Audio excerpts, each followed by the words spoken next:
মধ্যপ্রাচ্যের আকাশে আবারও যুদ্ধের আগুন। রাতের অন্ধকার হঠাৎ আলোকিত হয়ে ওঠে একের পর এক বিস্ফোরণের ঝলকানিতে। সাইরেন বাজতে থাকে, মানুষ ছুটে যায় বাংকারে। কিন্তু এবার আঘাতের ধরন সম্পূর্ণ ভিন্ন। একক বিস্ফোরণ নয়, আকাশে উঠে ক্ষেপণাস্ত্রটি হঠাৎ ভেঙে ছড়িয়ে পড়ছে অসংখ্য ছোট বোমায়। মুহূর্তের মধ্যে একটি ক্ষেপণাস্ত্র থেকে তৈরি হচ্ছে বহু বিস্ফোরণ, বহু লক্ষ্যবস্তু, বহু আতঙ্ক। সাম্প্রতিক হামলাগুলোতে ইরান যে ক্লাস্টার বা গুচ্ছ বোমা বহনকারী ক্ষেপণাস্ত্র ব্যবহার করছে বলে অভিযোগ উঠেছে, তা মধ্যপ্রাচ্যের যুদ্ধের ধরনকেই নতুন করে আলোচনায় নিয়ে এসেছে। কারণ এই অস্ত্র শুধু সামরিক স্থাপনা নয়, বিস্তৃত এলাকা জুড়ে আঘাত হানতে সক্ষম, যা প্রতিরক্ষা ব্যবস্থার জন্য বড় চ্যালেঞ্জ হয়ে দাঁড়ায়। বিশ্লেষকদের মতে, ক্লাস্টার বোমা বহনকারী ক্ষেপণাস্ত্রের মূল কৌশল হল প্রতিরক্ষা ব্যবস্থাকে বিভ্রান্ত করা। সাধারণ ক্ষেপণাস্ত্রকে প্রতিরক্ষা ব্যবস্থা মাঝপথে ধ্বংস করতে পারলে একটি বিস্ফোরণ ঠেকানো সম্ভব হয়। কিন্তু ক্লাস্টার ক্ষেপণাস্ত্র মাঝ আকাশে পৌঁছে অনেকগুলো ছোট বোমায় বিভক্ত হয়ে যায়। ফলে প্রতিটি ছোট বোমা আলাদা লক্ষ্যবস্তুতে আঘাত হানতে পারে।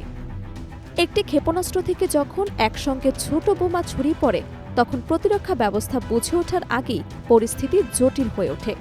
সবগুলো ছোট বোমা একসঙ্গে প্রতিহত করা প্রায় অসম্ভব হয়ে পড়ে। ফলে একটি ক্ষেপণাস্ত্রই অনেক সময় একাধিক স্থানে ক্ষয়ক্ষতি ঘটাতে পারে।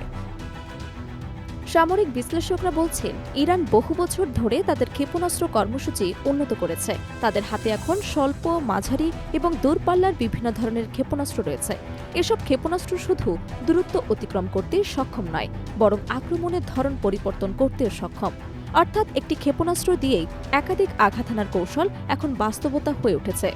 এতে প্রতিপক্ষের উপর মানসিক ও সামরিক দুই ধরনের চাপই বাড়ছে, কারণ প্রতিরক্ষা ব্যবস্থা যতই শক্তিশালী হোক, একসঙ্গে অনেকগুলো ছোট আঘাত ঠেকানো সম্ভব হয় না। তবে এই অস্ত্রের সবচেয়ে ভয়াবহ দিক হচ্ছে বেসামরিক মানুষের জন্য ঝুঁকি। ক্লাস্টার বোমার অনেক ছোট অংশ তাৎক্ষণিকভাবে বিস্ফোরিত হয় না। অনেক সময় এগুলো মাটিতে পড়ে থাকে এবং পরে বিস্ফোরিত হয়। যুদ্ধ শেষ হয়ে গেলেও এসব অবিস্ফোরিত ছোট বোমা বছরের পর বছর মাটিতে পড়ে থেকে প্রাণঘাতী ঝুঁকি তৈরি করে।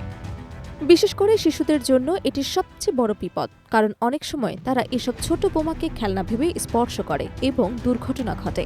এ কারণে বিশ্বের অনেক দেশ ক্লাস্টার বোমা ব্যবহারের বিরুদ্ধে আন্তর্জাতিকভাবে নিষেধাজ্ঞার দাবি জানিয়েছে এবং অনেক দেশ এই অস্ত্র নিষিদ্ধ করেছে। মধ্যপ্রাচ্যের চলমান উত্তেজনার মধ্যে এই ধরনের অস্ত্র ব্যবহারের খবর নতুন করে উদ্বেগ তৈরি করেছে, কারণ এটি শুধু সামরিক সংঘর্ষের বিষয় নয়, বরং মানবিক বিপর্যয়ের আশঙ্কাও বাড়িয়ে দেয়। একটি ক্ষেপণাস্ত্র যখন একটি শহরের উপর ছড়িয়ে পড়ে বহু ছোট বোমায়, তখন যুদ্ধের সীমা আর সামরিক ঘাঁটিতে সীমাবদ্ধ থাকে না, ছড়িয়ে পড়ে সাধারণ মানুষের জীবনে, ঘরে, রাস্তায় এবং স্কুলে। এখন প্রশ্ন উঠছে, এই ধরনের অস্ত্র ব্যবহারের মাধ্যমে কি যুদ্ধের কৌশল পুরোপুরি বদলে যাচ্ছে? বহুস্তর প্রতিরক্ষা ব্যবস্থা কি সত্যি এই নতুন ধরনের আক্রমণ ঠেকাতে পারবে? আর সবচেয়ে বড় প্রশ্ন, এই যুদ্ধের মধ্যে শেষ পর্যন্ত সবচেয়ে বেশি ক্ষতিগ্রস্ত হচ্ছে কে, সামরিক শক্তি নাকি সাধারণ মানুষ? মধ্যপ্রাচ্যের আকাশে যে আগুন জ্বলছে, তা কি শুধুই যুদ্ধের আগুন, নাকি ভবিষ্যতের আরও বড় মানবিক বিপর্যয়ের ইঙ্গিত বটে?